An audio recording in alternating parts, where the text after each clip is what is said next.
Primeiro Latvian Talks com Natália Arcuri aqui em Salvador, na Bahia, véspera de Iemanjá. Ela já veio homenageando de azul e branco, a pessoa vem toda na paleta, organizada. Eu vim toda trabalhada na Iemanjá mesmo. Eu sair daqui e vou direto para oferenda. Direto para oferenda é maravilhoso. Gente, então a gente vai saber um pouquinho dessa trajetória de Natália Arcuri. Ela vai contar pra gente que caminho foi esse que ela percorreu para chegar nesse lugar que você está. Conta pra gente, abre o seu coração, Nath. De que momento você decidiu empreender? Que mulher maravilhosa, né, gente? Que mulher. Palmas para Fabiane Maimone, por favor. Depois eu pago o cachê dela, foi tudo combinado.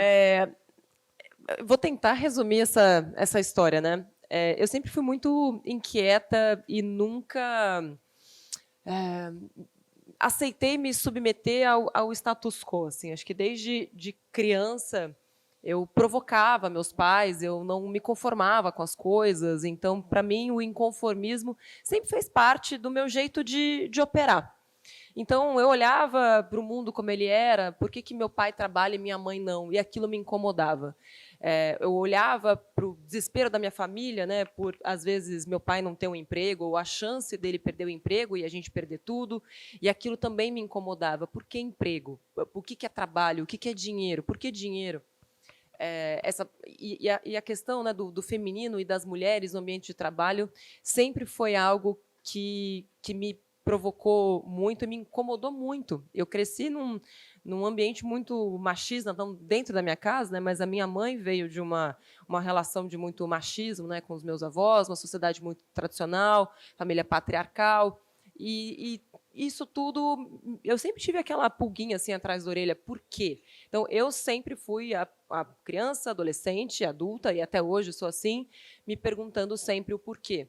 Eu estou trazendo isso porque eu acredito que esses questionamentos do status quo é uma necessidade empreendedora. Porque quando você se pergunta por quê, é onde você consegue enxergar as oportunidades, onde as outras pessoas, porque estão muito envolvidas com o status quo, muitas vezes não conseguem enxergar. Então, conseguir enxergar as lacunas de mercado, traduzindo já para o mundo de negócios, vem muito desse universo interno crítico, que sempre me acompanhou. Desde pequena, Nath? Pra você ter uma noção, eu sou a única corintiana da minha casa. Eu era sempre a do contra. Então, meu pai é palmeirense, minha mãe é São Paulina. Falei, eu vou ser corintiana. Por quê? Eu sei, gente, ninguém é perfeita, tá bom, já estou sabendo. Tem corintiano aqui? Quem aqui é corintiano? Levanta a mão. Ninguém. Obrigada. Quem é Bahia? Quem é Vitória? Ninguém o quê, rapaz? Tem vergonha? Eu tô com o microfone, viu, Guga? Fala o que eu quiser aqui. Eu sou Vitória, viu? Muito não bom. Não. Então, Fabi, quando eu começo, né, a minha carreira como jornalista, né, eu sou jornalista de formação, não sou economista, e eu comecei a juntar dinheiro também porque eu percebia essa lacuna na minha família. Então, eu não comecei a juntar dinheiro porque meus pais me ensinaram, eu comecei a juntar dinheiro porque eles não foram ensinados. E eu percebi lá com 8 anos de idade que se eu não juntasse dinheiro, eu não teria nada. E muito provavelmente eu teria uma vida semelhante àquela que minha mãe teve e que eu não queria para mim. Então, eu queria poder ter dinheiro para ser independente. Então, foi assim que eu comecei a juntar dinheiro, comecei a investir com 18 anos, fui fazer jornalismo porque eu queria ser correspondente de guerra. Eu queria poder contar ao mundo a verdade da guerra. Então, foi para isso que eu fui para o jornalismo. Aí, claro que a vida vai desviando a gente ao longo do caminho, e, em determinado momento, eu percebo, com coberturas jornalísticas, o que a falta do dinheiro causava para aquelas pessoas que eu estava retratando a realidade delas. Então, cobri diversas tragédias no Brasil, atuei como jornalista por 12 anos, antes de fundar a Me Poupe, em 2014, e ali eu vi o Brasil como ele realmente é. O Brasil é um país de pessoas honestas, trabalhadoras, e a exceção é aquilo que a gente vê no noticiário e, infelizmente, hoje nas redes sociais, que tendem a nos polarizar, tentando fazer a gente acreditar que o Brasil é um lugar de pessoas sem escrúpulos. Isso não é verdade. A maioria dos brasileiros é correta, é honesta e é trabalhadora e merece e precisa de oportunidade. E oportunidade não vem sem conhecimento, porque quando você não tem conhecimento, as oportunidades passam por você e você nem consegue enxergá-las. E é isso que o conhecimento traz para a gente. Ele te traz a capacidade de enxergar uma oportunidade quando ela passa na sua frente. Se a gente não sabe reconhecer um diamante, a gente pega a pedra e joga. E por isso você precisa de conhecimento. Então, a minha tarefa, que começou sozinha lá atrás, né? Eu e uma colher de pau, podemos falar sobre isso?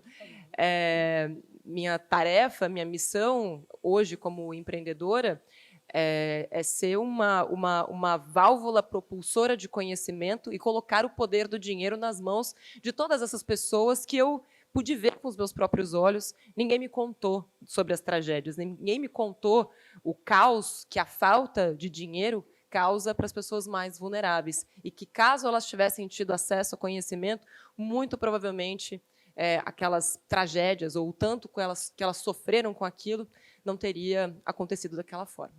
Nath, eu acho uma coisa maravilhosa. Toda vez que a gente conversa e você fala, eu tinha um propósito muito claro, que era entregar o poder do dinheiro na mão da massa, de milhões de pessoas. E é muito doido isso para mim, porque quando eu olho para os meus sonhos, para as minhas metas, eu não ouso sonhar que eu posso movimentar milhões de pessoas. Isso é uma coragem gigantesca, e não só uma coragem, como uma coragem que ela é implementada. Isso que eu acho fantástico no que você faz. Eu tive a oportunidade de conhecer a Nath desde 2017, quando eu fiz o cenário dela da Me Poupe, e imagina você mandar um orçamento para ela, dizer, meu Deus, ela vai barganhar, vai pedir desconto, vai fazer o quê? Como é que fala com ela? E ela já tinha sempre uma disciplina. A sua disciplina é um negócio que era muito... E eu digo era porque eu queria que você falasse um pouco sobre isso também. Só porque eu perdi a reunião hoje cedo? Porque eu não estou mais disciplinada tanto. Isso era segredo. Eu perdi uma reunião pela primeira vez na minha vida hoje. Coisas da Bahia, gente. Ô, Bahia! A Bahia faz isso com a gente. Um absurdo. Estou chocada. Mas era muito, assim, e para mover uma multidão como você move, como você veio há tanto tempo, você capinou muito mato para essa galera hoje estar fazendo muito parecido com o que você faz.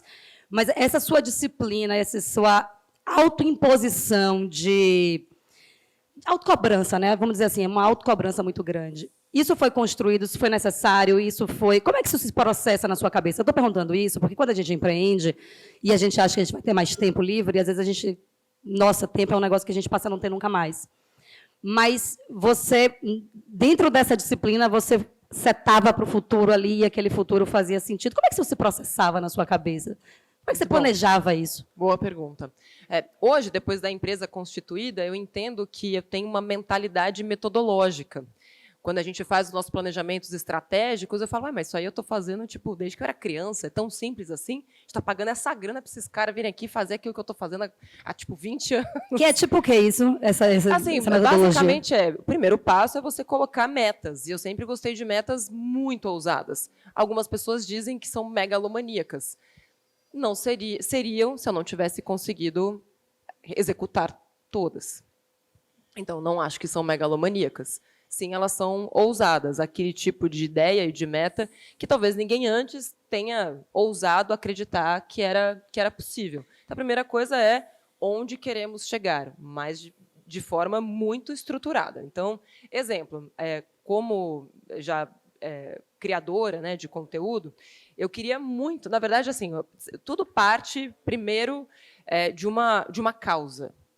Sem uma causa, sem um princípio, sem um propósito, é mais difícil você chegar nessas metas audaciosas. Então, o que eu queria é que o assunto finanças e educação financeira estivesse nas mesas de bares, assim como eu vi as pessoas falando sobre futebol. Porque como as pessoas falam tanto de futebol e não falam, ou sobre novela, e não falam sobre um assunto que é aquilo que vai tirá-las, muitas vezes, daquela condição que elas não querem mais viver. Então, eu via as pessoas reclamarem muito da sua condição financeira e eu via muito pouco solução, não via soluções nas rodas de conversas.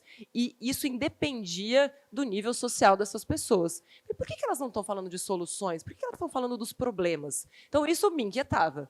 Tem algum problema aqui que eu preciso investigar. E como é que eu faço para entrar na cabeça delas, mudar essa chave, para que elas deixem de ver o dinheiro como um problema e passem a ver o dinheiro como a solução para tudo isso que elas estão se queixando aqui nesses lugares. Então, meu princípio era transformar a educação financeira em mainstream. Então, meu primeiro planejamento estratégico foi de 2016, que eu nem sabia que eu estava fazendo um planejamento estratégico. Então, nossa, que era eu e a colher de pau, né? Nossa grande estratégia e um editor, né? É transformar a educação financeira em mainstream. O que significa isso? Eu já sabia qual seria a prova de conceito daquilo que eu estava querendo implementar. Então, as emissoras de TV vão precisar ter seus quadros de educação financeira, pelo menos dentro dos programas. Os grandes jornais vão precisar ter as suas verticais de finanças. E, quem sabe, o UOL, né, das finanças também, com várias verticais dentro de uma única plataforma. Porque, para mim, finanças sempre foi sobre verticais de conteúdo. Então, você fala sobre educação financeira, não é educação financeira. Aqui tem dinheiro envolvido. Então, vamos criar uma vertical de como comer bem e aproveitar ao máximo gastando menos. Ou como usar suas milhas do cartão para poder frequentar clubes exclusivos sem pagar nada. Então, assim, eu já imaginava uma vertical só de futebol voltado a finanças, uma vertical de moda voltada a finanças. Então, a minha cabeça já estava tudo desenhado. Só faltava fazer. Gente, vocês pegaram isso? É uma mente que funciona à frente do tempo desde sempre, né? Só faltava fazer. E se só faltava fazer, era a parte mais fácil. Era a parte mais fácil, porque o mais difícil é imaginar. Então, uma vez imaginado, desenhado, agora vamos para o plano de execução. Mas eu não queria que fosse só Me Poupe ou só eu. De fato, eu queria que fosse uma revolução. Porque para estar na mesa de todos os brasileiros, não pode ter só um, tem que ter vários. E não tinha ninguém fazendo isso. Falei, bom, lá vou eu, então vamos começar. Você tem de melhor que a coragem, hein? Tem que começar de algum lugar, pequenininho, né? E aí, basicamente, o resto da história. Mas quando eu comecei, obviamente, não estava lá, era repórter ainda, falando que eu estava ficando louca, que isso não quer dar certo, que se não existia era porque ninguém, tentaram e não conseguiram, porque não tinha interesse. Pensava assim, essas pessoas estão com muito problema, porque se só se fala de dinheiro, como que não existe interesse? Mas não existia interesse sobre educação financeira, porque as pessoas não querem se educar. Nós queremos fórmulas prontas, nós queremos praticamente um chip que implemente na nossa cabeça aquele conhecimento que nos foi abdicado ao longo de toda a nossa vida. Falei, mas o que leva uma pessoa, mesmo tendo conhecimento disponível, mesmo naquela época, Banco Central já tinha uma série de trilhas de educação financeira. B3 tinha cursos gratuitos de educação financeira. Livros e mais livros sobre esse assunto. Falei, então, qual é o problema? E aí eu fui estudar e comecei a investigar a economia comportamental, que é o campo da economia e da psicologia que fazem ali uma conexão para entender por que nós somos tão estúpidos. Por que a gente comete falhas com recursos escassos. Então, no momento em que eu comecei a entender como o nosso cérebro funciona e por que mesmo sabendo que estamos tomando decisões que são negativas para nós mesmos no futuro, somos imediatistas, por que a gente faz isso? E, na medida que eu fui descobrindo por que nós fazemos isso, eu fui criando hipóteses testadas no conteúdo para ver se, com aquelas hipóteses testadas de solução para a correção dessas falhas, através de conteúdo e de uma comunicação divertida, eu conseguia mexer. Então, meu primeiro ponto foi, as pessoas gostam de entretenimento, porque não tem outra explicação do porquê se assiste Big Brother. Aquilo é um lixo, desculpa. Assisto também. Mas que é ruim gente. Não, assim, por que nossos olhos são fisgados por conteúdo que empobrece o nosso cérebro, em vez de enriquecer? Por que a gente faz isso mesmo sabendo que é uma porcaria, não é? Eu também estou lá. Por quê? Porque é fácil. E porque o nosso cérebro tem preguiça. O nosso cérebro tem preguiça porque, durante milênios, nós precisamos viver no modo de poupança cerebral. Porque se a gente pensasse demais, o mamute comia a gente. Só que a gente viveu muito mais tempo nesse modus operandi, né, de comportamento de manada, precisando fugir da outra manada, né, do elefante que vinha atropelar a gente, do que nesse mundo que a gente habita hoje, capitalista, onde existe um sistema de trocas. Mas a gente não sabe que a gente continua com o nosso DNA conectado aos nossos ancestrais que ainda viviam nesse sistema de luta, fuga ou paralisação. Então eu pensei, e se então a gente colocasse o entretenimento, aquele elemento Praça é Nossa, que eu observava, meu pai é muito fã de Praça é Nossa. Olha só, né, quanto tempo ele passa na frente da TV? Será que se eu fizer uns elementos Praça é Nossa aqui no conteúdo, as pessoas vão ficar mais tempo? Aí eu comecei a me vestir, me travestir, comecei a me usar como os testes de hipótese que eu queria checar no conteúdo. Falar, mano, não é que funciona? A galera fica presa mesmo. Aí eu comecei a usar a colher de pau e falar, por que você usa a colher de pau? E eu sempre olhei muito, né, para o Analytics, tanto do YouTube quanto do Google. Eu aprendi a codificar o Analytics, os dados, né, e essas plataformas elas são muito ricas em relação aos dados que elas te proporcionam.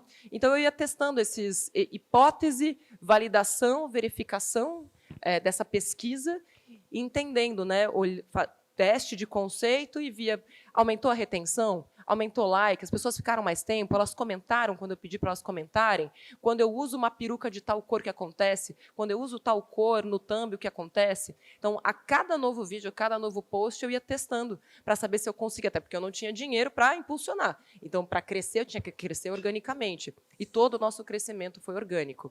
Hoje a gente fala para 20 milhões de pessoas todos os meses, são 800 mil alunos, né, que a Me Poupe foi evoluindo para uma companhia. Hoje eu não estou mais à frente da empresa, tem um time, né, tem CEO, tem uma equipe que toma conta, por isso que eu estou aqui, né, Fê?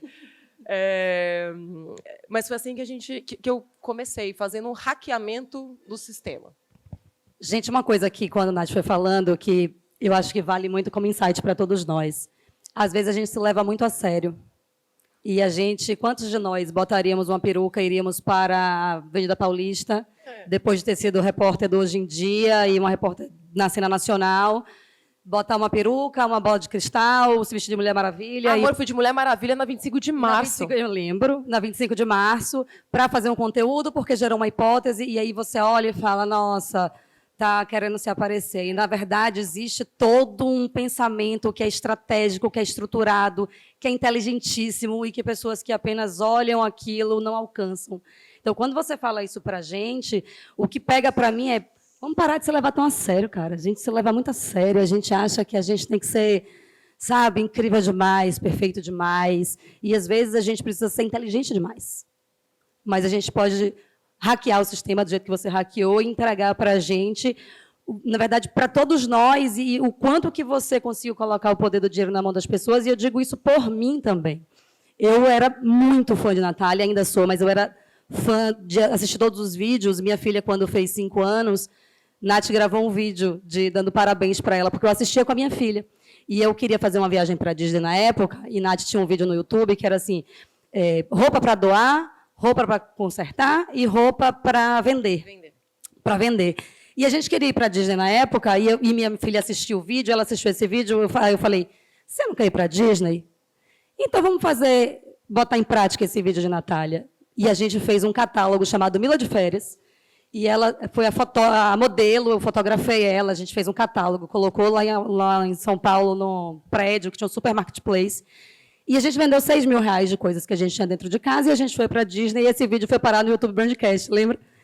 Que contando essa história. Então, eu estava na minha casa, acessei um vídeo dela, implementei e realizei um sonho com a minha filha, e fiz com que ela compreendesse que, para realizar um sonho, ela tem que abrir mão de outras coisas também, que dá trabalho realizar um sonho. Então, são muitas camadas, Nath, do que você contribui para a gente como empreendedores, e é muito importante te ouvir e ouvir como sua cabeça funciona. Porque é muito fácil a gente olhar e ficar dando pedrada no telhado de vidro dos outros, porque, eu não gostei disso, eu gostei, achei feio, achei bonito. Só que tem uma construção que é gigantesca, e foi um pouco dessa construção que você falou. E é muito legal isso, porque quando você fala sobre o tabu, o dinheiro sempre foi um tabu. Casais, não sei quantos casais a gente tem aqui, mas casais não comentam sobre finanças pessoais. Um não sabe quanto o outro ganha. E outra, 58% das separações, isso aqui é dado do IBGE, são causadas por dinheiro, 58% dos divórcios. Mas porque não tem dinheiro ou porque um não sabe do dinheiro do outro e vira um caos? Pode ser qualquer coisa, mas a falta do dinheiro ela também vem de uma falta de conversa sobre o dinheiro, né? Então, no fim, falar sobre esse tema, o que tem de gente com caixa 2 ou infidelidade financeira, dá um toque só sobre isso. Depois a gente fazer uma lavação de roupa suja, assim, vai ser maravilhoso. E aí, você foi contando uma história para a gente de uma mulher extremamente planejada, extremamente estratégica. E aí, você falou, não está mais à frente da Me Poupe. Você deu esse passo de... É como se você tivesse construído e que outras pessoas pudessem... Você já pavimentou esse caminho. Alguém já pode andar através desse caminho que você pavimentou. Mas, pessoalmente, como é tirar esse elefante das costas e ficar só olhando o elefante andar? Porque a gente, falem a verdade, como empresários, a gente acha que se a gente não fizer, ninguém faz, né? Não tem isso nas nossas empresas? Não, porque eu tenho que olhar tudo. E aí, quando você traz para a gente que você montou um império desse tamanho e que não é você mais a CEO, não é você mais que está à frente, você tem um time, pessoalmente, emocionalmente, como é ver seu império sendo gerido por uma outra pessoa, por um outro time, por um time, né? Não você à frente. Acho que a primeira coisa é um relato, né, do quão difícil foi chegar nesse lugar, porque foi um processo de transição de 4 anos. Então, se hoje é possível delegar a gestão da empresa e as tomadas de decisão, hoje eu sou presidente do conselho, a gente tem um conselho consultivo, que, inclusive, trouxemos poucos sócios para a operação bem recentemente, mas houve um processo para chegar lá de confiança e de alinhamento de princípios, principalmente. Então, essa é meu grande aprendizado.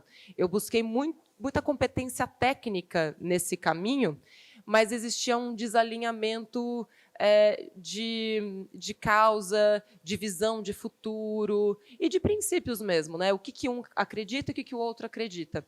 Então, hoje isso é possível porque muitas pessoas tiveram que passar e houve muitas falhas, né, de ambos os lados, e toda falha gera um aprendizado também. Então, foram 4 anos de construção dessa sucessão, que era o que eu queria, porque a Me Poupe nunca foi para mim, era um legado para o mundo. Eu não tenho nem filhos, eu não tenho nem para quem deixar essa herança. E, para mim, a principal herança que eu ia deixar para o mundo, os frutos que eu queria deixar, era a metodologia, e a gente mede o impacto. Então, eu sei que o método funciona, o método pega pessoas endividadas, transforma elas em investidoras, o método pega pessoas destruídas emocionalmente e, por conta deste empoderamento financeiro, reconstrói a autoestima de mulheres em situação de abuso, de homens à beira do suicídio. São relatos que a gente tem aos montes, diariamente. Porque quando você mexe na alavanca, que é o dinheiro, quase como um milagre, você tira vários outros problemas com a mão. O dinheiro está na estrutura mental, na nossa autoestima. Então, quando você mexe e melhora esse simples ponto, né, que é o dinheiro na vida da pessoa, coisas incríveis acontecem. E era isso que eu queria deixar de legado para o mundo. E eu não queria, eu sempre fui partidária da independência. E me doía, pessoalmente, entender a dependência que a minha empresa tinha de mim. E foi uma decisão que eu tomei lá atrás. Quando eu percebi, olhando para o Analytics, que um conteúdo sem a minha cara, um conteúdo, digamos, genérico, só um texto, tinha uma performance, e um conteúdo com a minha cara tinha outra performance, e o meu objetivo, naquela época, em 2015, era alcançar 2% da população brasileira, detalhe, eu tinha 1.000 seguidores, mas eu queria ter 2% da população brasileira alcançada até 2022. Isso dá quantos milhões? Faz a conta aí, que eu sou de humanas. 4 milhões. São 4 milhões, 4 milhões. Hoje você está com quantos milhões? Hoje, de seguidores, são 15. A gente chegou nessa meta em 2017. Bom, então, eu tinha esse objetivo em mente, mas eu percebi que usar a minha imagem ia alavancar e acelerar a conquista dessa meta. E aí, qual foi a estratégia que eu tracei? Eu vou usar essa imagem, eu me via meio como Pelé, eu era aqui a mente estratégica, né, estrategista da companhia. A Natália, imagem, era funcionária e produto, e eu estava lá manipulando também as estratégias de marketing, né? Então, imagina um burnout depois disso. Aí, eram 4 pessoas ocupando o mesmo corpo. E aí, qual era a estratégia? Bom, então eu vou usar essa imagem, que ela consegue meio que voar também debaixo do radar, porque naquela época ninguém fazia o que eu fazia, né? Democratizar o acesso a esse conhecimento na internet. E eu percebia que tinha meio que uma absorção deste conteúdo, inclusive pelas mídias tradicionais. Tipo, lá que bonitinha, fazendo conteúdo de finanças na internet. Nossa, que inovadora. Alguns batiam, né, tipo, davam pedrada, não tem credibilidade, aquela coisa toda. Mas, enfim, eu ia. Então, a estratégia era, eu vou crescer os números usando essa imagem, e quando essa imagem chegar lá no topo, nos tais dos 2% da população, eu começo a distribuir e endossar essa credibilidade, essa reputação para a marca e para outros criadores. Isso começou a acontecer em 2019. Então, em 2019, a gente já tinha 7 milhões no YouTube, 2 milhões, somando todas as redes. Já tinha, acho que em 2019, a gente já tinha ali uns 40 mil alunos. E agora está na hora de colocar a próxima fase do plano em execução, que é a independência da Me Poupe, para que eu também seja independente. E foi até hoje o processo mais difícil, que é como você despersonifica uma marca que é personificada. Então, foi um processo de 4 anos que agora está sendo implementado com bastante sucesso, com o apoio de um time competente, alinhado filosoficamente aos nossos princípios de ser uma empresa de impacto social e que atua no modelo sustentável de negócio e não no modelo agressivo de crescimento acelerado. Então, encontrar esse ponto de equilíbrio entre somos uma empresa de impacto num mercado cada vez mais agressivo que te exige, se você tem sócios capitalistas, um crescimento. E a Me Poupe até hoje a gente usa esse termo de bootstrap. Então, a gente fez dinheiro de verdade com nossos produtos, com cliente de verdade, produto de verdade, e eu que injetei capital na empresa até hoje. Esse foi o primeiro ano que a gente trouxe uma captação simbólica para dentro da companhia, mas todo o restante dos investimentos, aplicativo, plataforma, MBA, eu sou basicamente a única sócia da empresa, então eu vou lá e boto dinheiro nela também. É meu maior investimento de longe na minha carteira de investimentos, é a minha própria empresa. Nath, dentro do seu modelo de negócios, o que que mais te deu dinheiro? Dentro de tudo que você fez, de YouTube, das redes sociais, os contratos publicitários que você tinha, e depois eu queria até que você falasse sobre isso.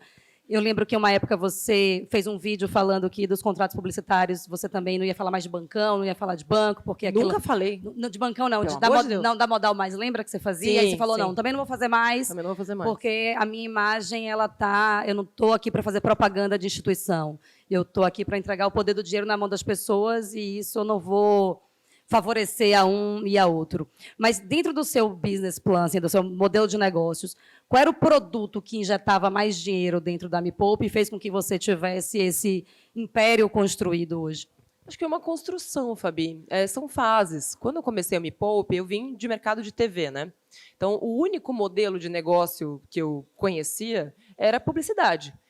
E aí eu falei, nossa, eu vou ser o Robin Hood das finanças aqui. Eu vou pegar dinheiro dos ricos e entregar conteúdo de graça para quem não tem essa possibilidade.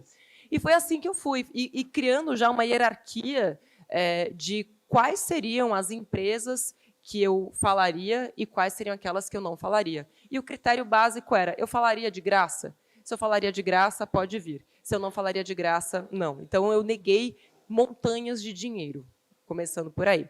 E é difícil você fazer isso quando você não tem dinheiro. Então, é algo de que não só me orgulho, mas que esses princípios, né, eu sempre gosto de citar essa palavra, ficaram tão enraizados na companhia que hoje, respondendo a sua pergunta de como é ver, eu fico tranquila, porque eu sei que as sementes foram plantadas de acordo com aquilo que, de fato, faz sentido para a minha vida. Então, essas raízes estão muito bem fincadas e eu não preciso me preocupar, que eu sei que as pessoas que estão ali vão seguir esses mesmos princípios, ágil que ajar, como diria Didi Mocó.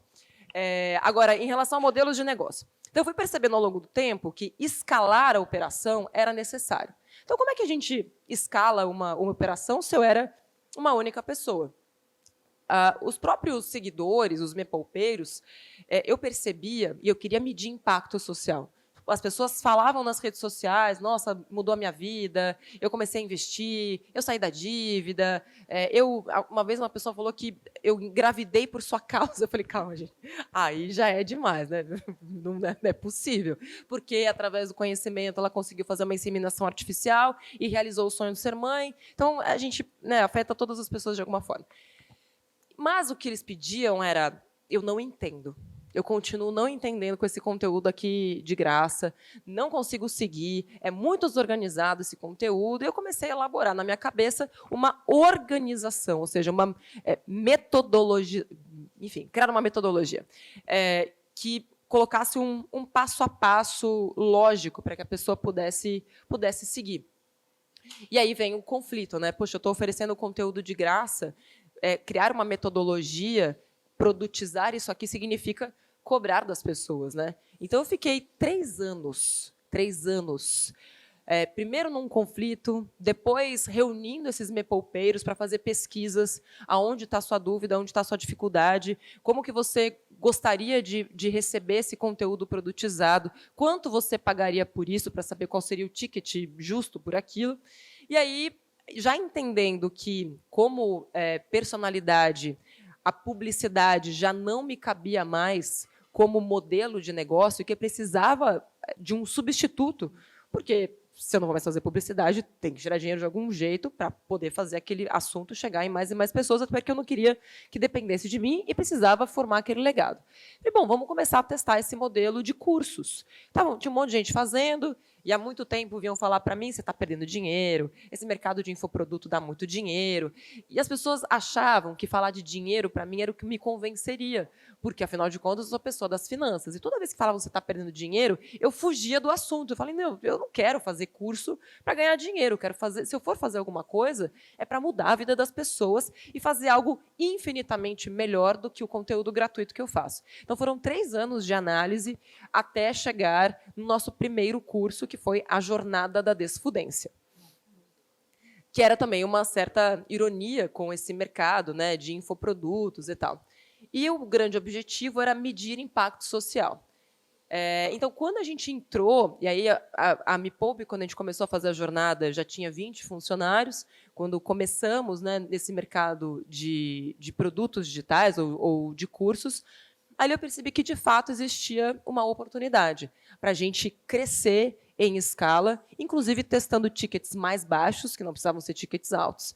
Então, produtizar o conteúdo, de fato, foi o que fez a mudança de chave da Me Poupe para uma empresa que faturava 4 milhões em 2017 para uma empresa que faturou 80 milhões em 2021.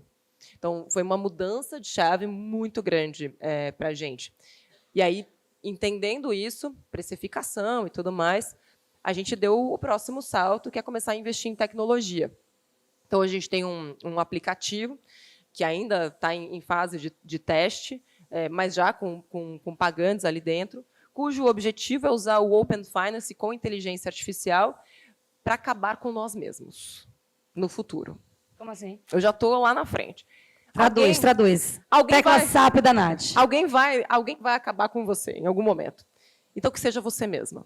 Então, o que eu pensei? Esse negócio de curso, de agente autônomo. Tem algum agente autônomo aqui? Tá bom. A gente corta essa parte depois. Consultores financeiros. Tudo isso vai ser substituído pela inteligência artificial. É muito fácil você codificar o que esses profissionais fazem e substituir isso por uma inteligência artificial. O Open Finance é uma tecnologia que consegue entender tudo que você tem na sua conta, nos seus investimentos. Ele traz o raio-x das suas finanças. Nós temos uma metodologia que, testada e comprovadamente, consegue colocar as pessoas no rumo certo da vida financeira dela.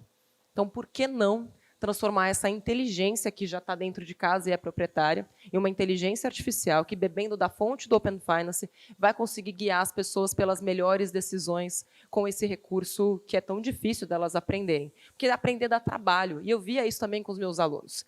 Então, tinham algumas pessoas, de um cenário ali de 800 mil alunos, eu diria que 30% ficam pelo caminho e não chegam no final da trajetória. E eu pensava, abandona essas pessoas? largo elas assim, tipo, a gente não cria nada para elas. E para aqueles que não querem aprender, o que a gente faz com essas pessoas? E para aqueles que não têm tempo de aprender? E para aquela mulher que está se lascando de trabalhar todos os dias, que não tem tempo de aprender, o que a gente faz?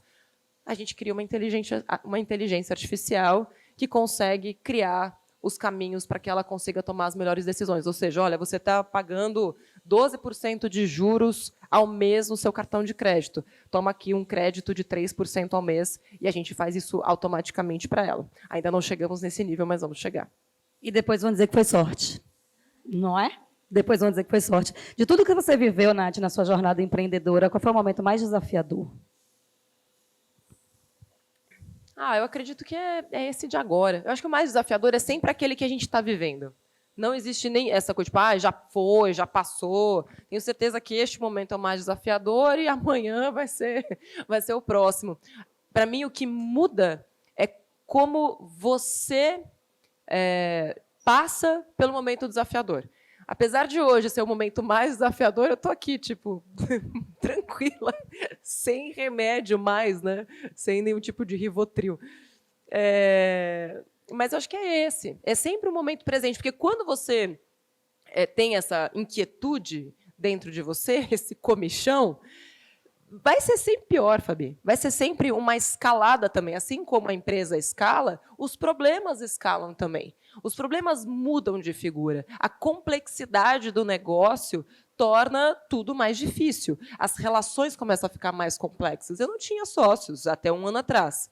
Hoje a gente tem 3 sócios dentro da companhia. Então isso começa a criar uma complexidade. Então, mas o que mudou foi o meu estado de espírito em relação à complexidade. Isso também vem da preparação, essa coisa de tipo você ir construindo sua própria ponte, assim, sabe? Foi difícil no começo, acho que a primeira atração, né? Você entrar nesse movimento de uma inércia positiva, onde você se acostuma com a dificuldade, mas eu acho que a primeira trajetória, a primeira parte da jornada, você começar a correr, quem aqui já correu sabe, né? Os 5 primeiros minutos de corrida são os piores de todos. Assim, quando você chega no minuto 15, você fala, nossa, tá de boa. Aí quando chega a 45, você fala, não, amanhã eu vou começar tudo de novo. E eu acho que empreender é assim também. Então, o início da trajetória, da jornada, ainda mais quando você precisa, no meu caso, né, foi um salto de fé, e ninguém me ensinou, ninguém me falou, talvez por isso eu tenha decidido empreender. Eu não fazia a menor ideia do que eu estava fazendo. Talvez tenha sido a parte mais difícil, de maior medo, mas certamente a de agora é mais complexa. Quando você chegou lá, nesse lá que nós gostaríamos de chegar, ou que muitos já chegaram, que eu especificamente gostaria de chegar, e é um lá que quando eu penso para mim, eu falo, mas que lá é esse, gente? Que lá é esse? Mas quando lá ele... Mas quando a gente olha, tem um lá ali, né? Você tinha uma meta de número de pessoas para atingir, você seguiu. Você tinha uma meta de independência financeira, você se conseguiu.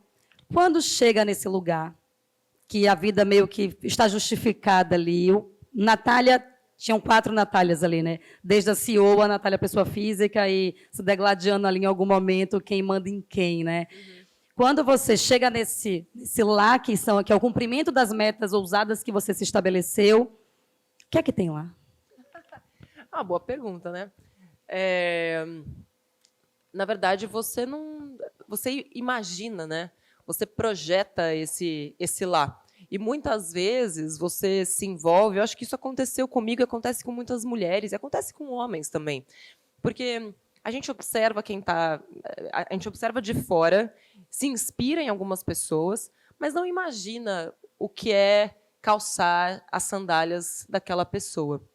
E eu tinha, né, uma visão muito clara do que era esse lá, mas eu não fazia ideia do custo que isso me traria, do custo pessoal que isso me traria.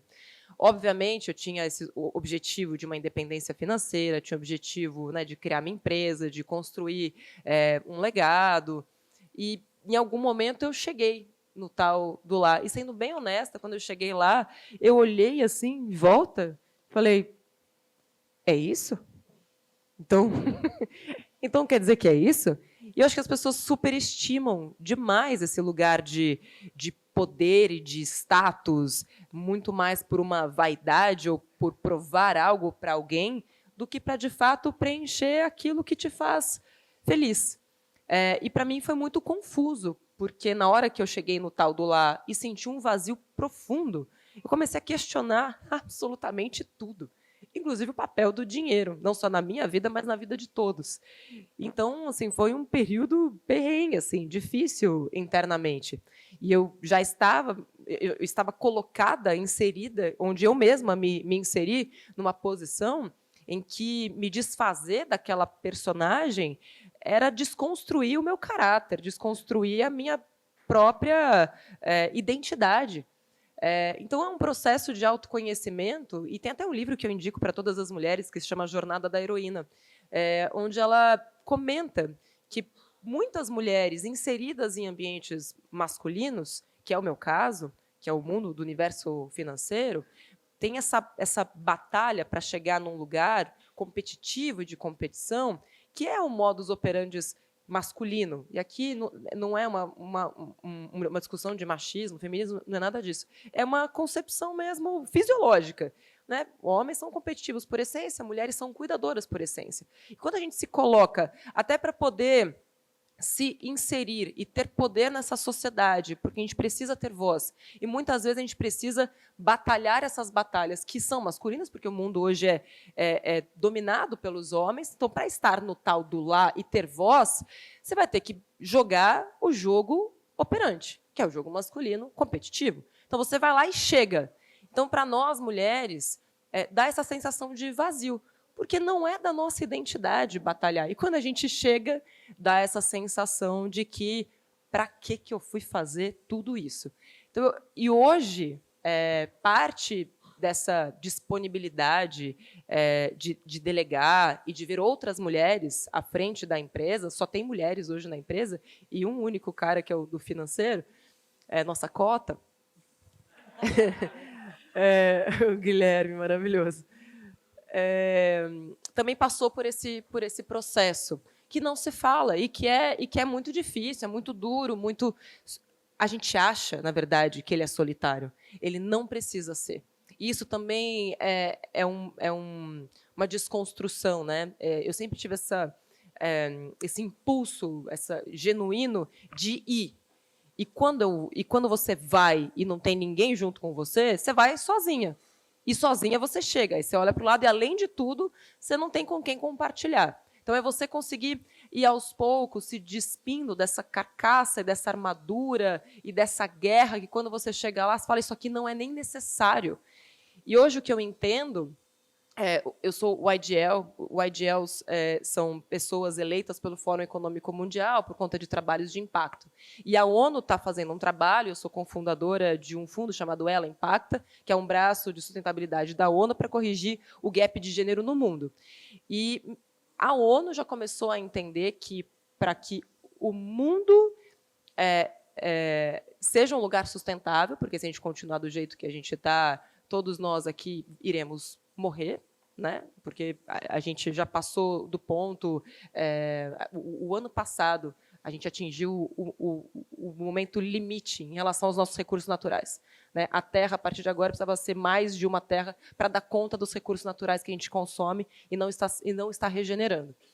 E para que a gente consiga voltar a ser um planeta sustentável, que, de fato, tem recursos para todos nós aqui no planeta, nós precisamos da energia feminina nos lugares de comando.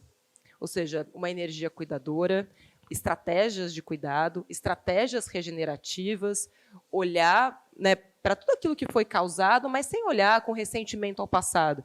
Ter conversas proativas, nos responsabilizar pelos nossos atos a partir de agora e começar a corrigir a nossa rota, porque, senão, não vai ter nem dinheiro, nem planeta para nenhum dos nossos herdeiros, seja lá quem eles forem. E aí, dentro desse processo, e eu queria muito falar sobre isso, a gente se encontrou aqui em agosto, a Nath estava aqui em agosto desse ano, e a gente se encontrou num momento pessoal que era meio parecido, de buscas internas, e aí Nath saiu daqui e foi para a Amazônia, para a floresta, porque ela queria conhecer como funcionava ali os indígenas e como é que ela conseguia trazer para ela esse conhecimento. Quer dizer, a pessoa sai de finanças, de Harvard, de MBAs e tal, e vai para a floresta amazônica. Eu me encanto com você demais, Nath, porque a sua busca por conhecimento ela é zero linear e ela é muito... Você vai em lugares que a grande massa nós não vamos, e isso é muito incrível. Assim. O que você aprendeu nesse tempo que você passou lá com os indígenas? Vou passar 9 dias, daqui a pouco vou passar mais 20. Vai morar aí, filha? Não vai voltar mais nunca? Vai ficar aí e vai virar indígena também? É que eu, na verdade, acho que minha cabeça ela tenta ser lógica, assim, porque se nós vivemos durante tanto tempo em harmonia e em equilíbrio, e em menos de 500 anos a gente conseguiu destruir o planeta onde a gente vive, sinal de que nós temos muito mais a aprender com eles do que eles têm a aprender com a gente. Vamos combinar. Então, eu queria entender o que dá para a gente aprender com esses povos originários, como vivem, do que se alimentam. Como é que a gente consegue introduzir parte dessa cultura no sistema capitalista? Porque o capitalismo existe e é o melhor sistema que se colocou até hoje, eu opero em cima dele. Mas é como a gente consegue criar conexões entre o passado e o presente para gerar um futuro sustentável. Então, a ideia era beber um pouco mais dessa fonte. Como que eles operam? Como que eles trabalham? Como que é esse sistema? E eu entendi, inclusive, que eles não precisam poupar dinheiro. E aquilo eu falei, nossa, mas não precisa poupar dinheiro? Não precisa poupar dinheiro, porque se ele planta e tudo que eles precisam vem da terra e da água, inclusive eles já estão preparando a terra, a água, reflorestamento para as próximas gerações. E esse foi meu principal aprendizado. Enquanto nós destruímos para usar hoje, ou seja, somos mais imediatistas, eles não, eles são futuristas. Eles estão planejando o que será colhido daqui a 3 gerações. A gente está destruindo e entregando para as próximas gerações a responsabilidade de se lascarem com aquilo que a gente está criando para o nosso planeta. E aí eu comecei a me perguntar, por quê? Por que acumular mais? Será que já não está suficiente? Então, para mim, o grande aprendizado é uma cultura do suficiente. Será que a gente sabe quando o nosso copo já está cheio? Será que a gente aprendeu a parar? A gente aprendeu a falar, nossa, eu acho que eu cheguei no meu limite, acho que está bom. Acho que a partir daqui eu não preciso produzir mais, não preciso consumir mais, não preciso de mais do que isso. E aí eu comecei a refletir, estudar mais sobre o por que a gente precisa de mais. E aí eu comecei a me questionar também. Será que eu preciso de mais dinheiro? O que eu faço com a minha companhia? O que eu faço? Porque assim, não tem nada que eu possa fazer, gente, para parar de ganhar dinheiro. Não tem nada que eu possa fazer. Eu posso gastar mais, mas aí também estaria sendo contra mim mesma. Então, o que eu faço com o dinheiro que eu recebo a partir de agora? Como eu posso usar esse dinheiro como uma moeda regenerativa e não causar mais destruição? Então, eu acho que essa é a proposta a partir de agora deste outro lugar. Sim, ganha dinheiro, sim, tem o suficiente. Por que a gente precisa de mais? Será que a gente já parou para pensar nisso? E eu percebo que não. Mesmo quem chegou no lá, fica tão viciado no lá que não consegue parar. E quando você chega no lá, eu acredito que também, se você não entende e não consegue usufruir, você entra num caminho espiral de retrocesso infinito, assim, sabe? Onde esse lá você já chegou e você não percebeu, e você não consegue parar, e você virou vítima da sua própria busca, assim, sabe? Sensacional, gente, de verdade. Quando você olha para o futuro, o que é que você vê? Eu vejo o Carnaval de Salvador. Domingo, segunda e terça, teremos Natália Arcuri na Bahia. Eu vejo o Carnaval de Salvador. Não, quando eu olho para o futuro, eu sempre fui muito uma otimista realista, sabe, Fabi? Eu questiono e eu acredito no poder humano de causar as grandes transformações que nós precisamos. E também acredito, por ter vivido isso, que a comunicação ela pode mudar chaves. Então, quando eu olho para o futuro, eu vejo lideranças mais responsáveis com as próximas gerações. A gente tem debatido muito sobre os bons ancestrais. As últimas gerações não tiveram essa preocupação. Mas que bom que nós, hoje aqui, podemos ter a consciência e todos nós, eu acho que todo mundo passou um calorzão nos últimos verões. Não dá para a gente negar que isso está acontecendo. Não dá para a gente negar que as desigualdades sociais aumentam todos os dias. A gente não pode fechar os nossos olhos para isso. Então, para o futuro, eu vejo lideranças mais responsáveis, que vão saber trabalhar melhor o uso consciente dos seus recursos, por entender que seja por você mesmo, porque você entendeu, seja porque por uma necessidade, inclusive mercadológica, ou você trabalha para corrigir e usa parte dos seus recursos para regenerar, ou você vai sucumbir igual todo mundo. Porque a gente esqueceu isso também, a gente aprende, ou reaprende com os indígenas, que a natureza é a mãe de tudo. Se ela não quiser que a gente esteja aqui, a gente não vai estar. Ela é poderosa. E a gente, por algum motivo arrogante, faz questão de acreditar que nós temos mais poder do que ela. E nós não temos este poder. Então, na hora que ela quiser, ela faz assim, e todo mundo aqui não vai ter dinheiro, não vai ter roupa, não vai ter bolsa, não vai ter champanhe, não vai ter charuto, não vai ter nada. E o que a gente quer deixar para as próximas gerações? Vejo tanto isso, quero deixar uma herança para o meu filho. Não vai servir o seu dinheiro. Seu filho vai queimar. Você quer que ele fique num ar-condicionado para sempre, essa vida que você quer para a próxima geração? E a vida que você quer é que, enquanto uns estão no ar-condicionado usufruindo, você tem bilhões de pessoas padecendo e sofrendo? Eu não quero viver nesse planeta e vou trabalhar todos os dias da minha vida. Eu não tenho nem filhos, mas eu vou trabalhar todos os dias para que os filhos dos outros tenham a oportunidade de viver num planeta pelo menos parecido com aquele que eu peguei, com suas belezas naturais, em onde eu posso sair na rua sem morrer queimado ou afogado. Gente, maravilhosa. Perguntas. Vamos abrir para as perguntas.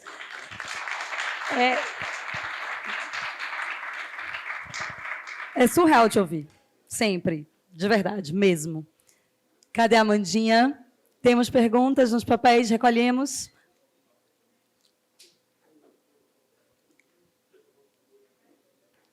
Alguém quer passar o microfone? Alguém quer perguntar alguma coisa? Querem aproveitar que temos essa presença ilustre? Querem perguntar? Tá todo mundo com fome. Tá todo mundo com fome, Ninguém quer perguntar nada. Querem encerrar? Querem fazer? Tem uma pergunta ali. Toma o microfone. Peraí.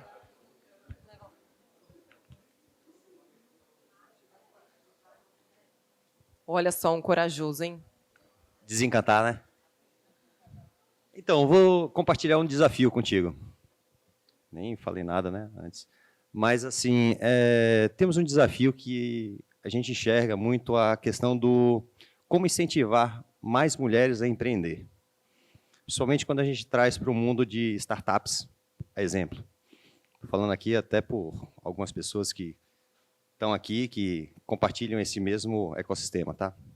E a gente pega um percentual de, tipo, 5% de mulheres empreendendo em startups. Aí a gente faz essa correlação com a sua trajetória.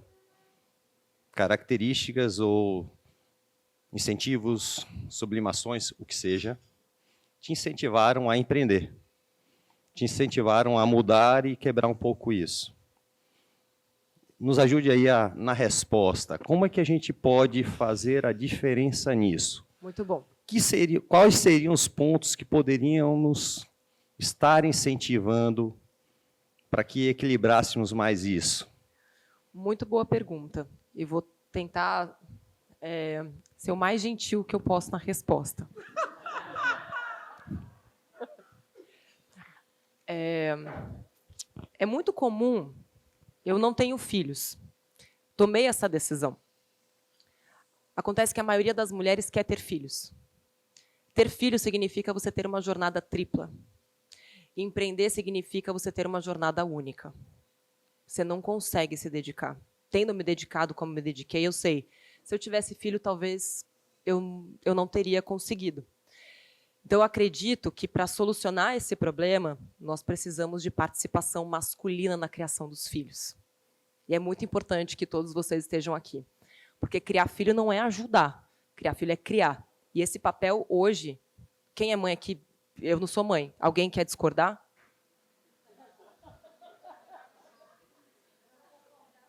Tá bom. Então, se a gente quer incentivar que mulheres empreendam, nós precisamos incentivar que os pais participem mais. Então, paternidade não é você ficar, né, com seu filho no final de semana, ou chegar em casa, a cara dele se arrependeu da pergunta. Mas de fato... Não, desculpa, eu estou brincando com você.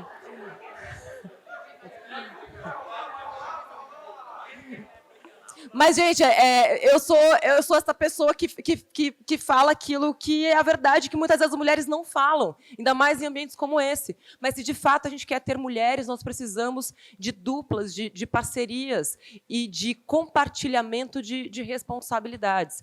E a gente vê isso todos os dias. Quando uma mulher... eu estava escutando a Sabrina Sato. Hoje perguntam para ela com quem ficou a sua filha. Ninguém pergunta isso para um homem. Então, a nossa comunidade precisa de mais compartilhamento de tarefas e, se for para incentivar, então que a gente consiga ter meios para que essas mulheres consigam maternar, serem mães, enquanto fazem os seus negócios prosperar. Você está certíssima, eu concordo. Mas se olhar o estágio de empreender, da ideia, de ter aquele comichão, né, de vou empreender e tal, ele está antes, principalmente nas mulheres e nos homens, antes de pensar em paternidade ou maternidade. E aí? Eu estou pensando, tipo assim, vamos já formar, que nem agir já na base. Você falou em um determinado momento de educação financeira. Poxa, se a gente vai falar de educação financeira, por que não está sendo ensinado na escola, junto com a educação física, né, que a gente estava comentando, na base? Então, a mulher, antes de pensar em maternidade, desculpa, já pensou em várias outras coisas, assim, como os homens ali. Estou falando dos jovens ali que estão começando na universidade e tal. E essa é a minha proposição de desafio.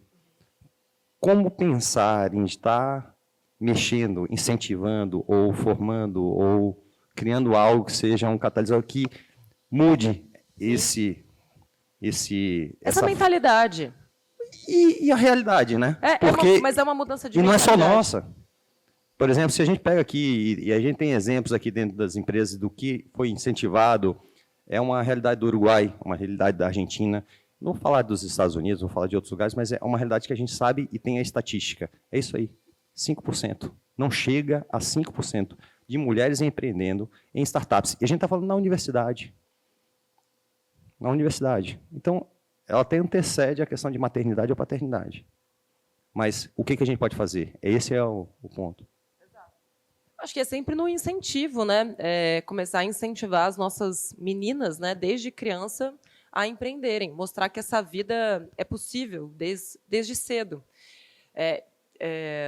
E por mais que a gente, talvez, né, acredite que o empreender vem antes, só vou ponderar porque nós nascemos para isso, entende? Então, implicitamente, no inconsciente coletivo, isso já está. O Robert Cialdini, que é um estudioso, um excelente autor de psicologia econômica, ele fala sobre a persuasão. Então, por mais que conscientemente essa ideia não esteja latente, inconscientemente, porque nascemos para gerar, ela já vem junto com a gente. Mas aí, respondendo sua pergunta, o esforço para trazer mulheres, ele sempre vai precisar ser maior do que o esforço para trazer homens. E, de fato, uma educação empreendedora desde criança, desde pequeno, e eu hoje trabalho para isso, para mostrar para mulheres que a gente é sim capaz de empreender, que vai ser mais difícil, mas para que a gente consiga, inclusive, romper um teto que a gente, às vezes, se autocoloca. Eu vejo, o Brasil é o lugar do empreendedorismo feminino. São mais de 50 milhões de empreendedoras, né, também dados do IBGE. Quando você olha para o empreendedorismo feminino, você acaba encontrando assim, muito microempreendedoras, né, por causa do MEI. Então, é a mulher que é a manicure, a mulher que é a cabeleireira, a mulher que é a cuidadora, mas é como se a gente criasse em nós mesmas uma espécie de um teto, onde a gente não pode chegar em lugares como ter uma startup, como ter um crescimento, como empregar milhares de pessoas. Então, acho que é na consciência, antes da prática, é trabalhar, de fato, no inconsciente coletivo e na consciência.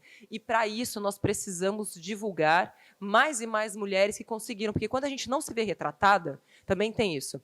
Quando a gente olha para o universo de negócios e vê muitos homens, implicitamente, a mensagem que fica é: eu não pertenço, aquilo não me causa identificação. Então, projetos como esse, ter uma mulher à frente de um projeto como esse, trazendo mais mulheres, aos poucos você vai mostrando para as meninas que, sim, você pode sonhar com esse lugar, Porque até muito pouco tempo atrás a gente não podia nem sonhar, porque você só sonha com aquilo que você vê muitas vezes. Então, poder enxergar outras mulheres nesse lugar já é o princípio de uma mudança estrutural no comportamento da sociedade, mas que, concordo com você, começa com uma educação empreendedora. Fala, você pode fazer isso, você pode fazer o que você quiser. Obrigada pela pergunta.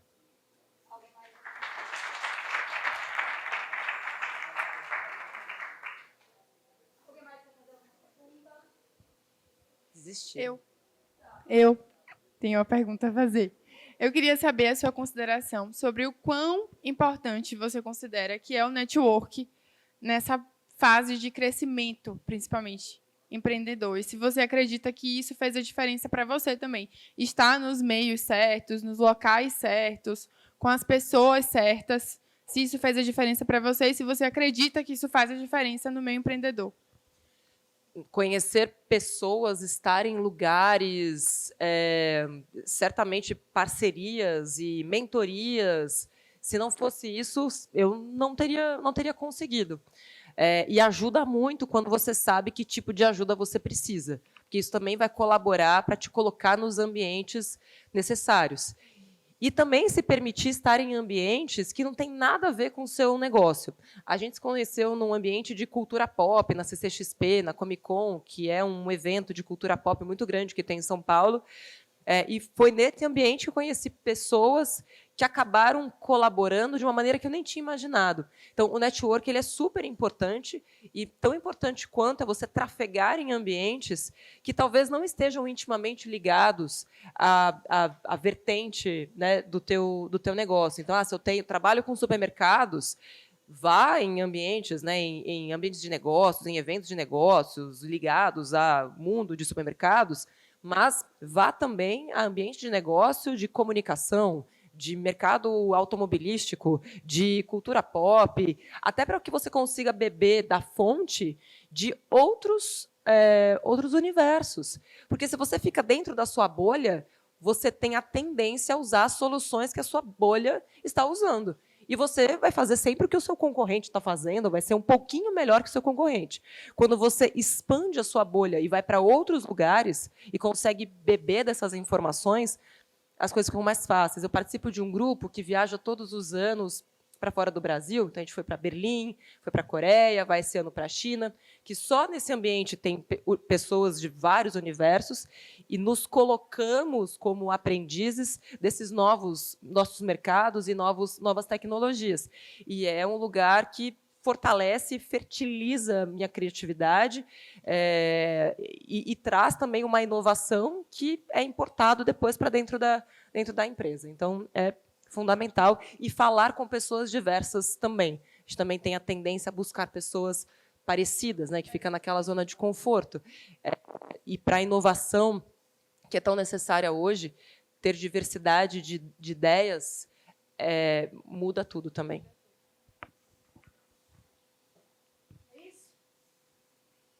Muito obrigada, gente. Muito feliz de estar aqui com vocês. Foi Pelo um amor de bate-papo Deus. muito gostoso. Foi incrível. Adorei. Eu te agradeço, assim, do fundo do meu coração, Nath. Acho que, para a gente, o primeiro Talks foi, pelo menos assim, para mim. Vocês gostaram? As meninas estão aqui, assim. Que feliz. É muito importante. É muito importante para mim. Eu acho que é bacana para o Latme, a Guga, a Gabi. Acho que a gente conseguiu cumprir aquilo que nós desejamos enquanto conversávamos num almoço totalmente despretensioso. A ideia é realmente trazer pessoas... Nossa, esse sarrafo subiu para caramba, eu estou até preocupada com o próximo convidado. Jesus, quem que eu vou trazer agora? Mas o objetivo é esse, acho que ele foi super alcançado. A gente ter acesso a uma mente como a sua é um privilégio gigantesco. Não existe colheita sem plantação, e o que essa mulher planta, minha galera, é demais. Obrigada, mesmo. Obrigada, Fabi. Vamos almoçar. Obrigada a todo mundo, gente. Bom almoço.